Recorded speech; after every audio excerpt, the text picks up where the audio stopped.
బీహార్లో రామ్ విలాస్ పార్టీ అధినేత చిరాగ్ పాస్వాన్ అయితే నితీష్ కుమార్ ని మొన్న విమర్శించారు. ఎందుకంటే అంబులెన్స్ లో అమ్మాయిపై అత్యాచారం, అలాగే కొన్ని కిడ్నాప్లు, అత్యాచారాలు వీటన్నింటిపైన ఆయన స్పందిస్తూ ఈ నితీష్ కుమార్ కి సపోర్ట్ చేసి తప్పు చేశాను, ఆయన ఈ నేరాల్ని అదుపు చేయలేకపోతున్నారు, ఒక సీఎం గా సక్సెస్ కాలేకపోయారు, కాబట్టి మేము ఇందులో ఉండము, ఆయనతో కలిసి పోటీ చేయము, సపరేట్ గా నేను సొంతంగా పోటీ చేసుకుంటాను అన్ని రాష్ట్రాల్లో అని చెప్పడం జరిగింది. ఆయన ప్రస్తుతానికి కేంద్ర మంత్రిగా ఉన్నారు.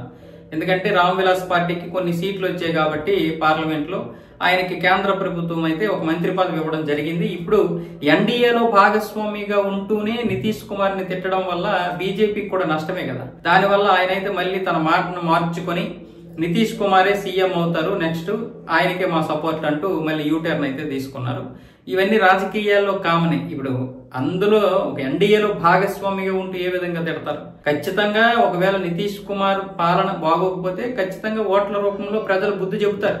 అది బీజేపీ అయినా ఎవరైనా సరే తప్పదు, ఇంకా వాటం అంగీకరించాల్సిందే. కానీ ఇక్కడ ఓట్లు ప్రక్షాళన అనేది జరిగింది కదా, ఈ ఓట్లు ప్రక్షాళన మాత్రం ప్రతిపక్షాలు అంగీకరించడం లేదు.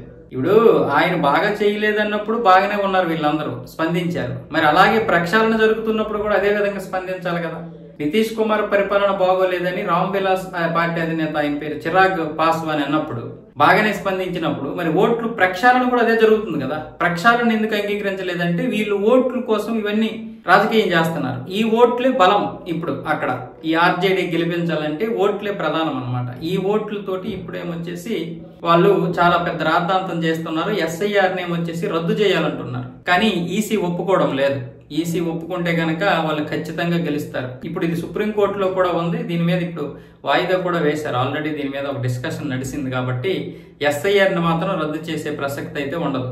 ఎందుకంటే 52 లక్షల ఓట్లు ప్రక్షాళన అంటే మామూలు విషయం కాదు.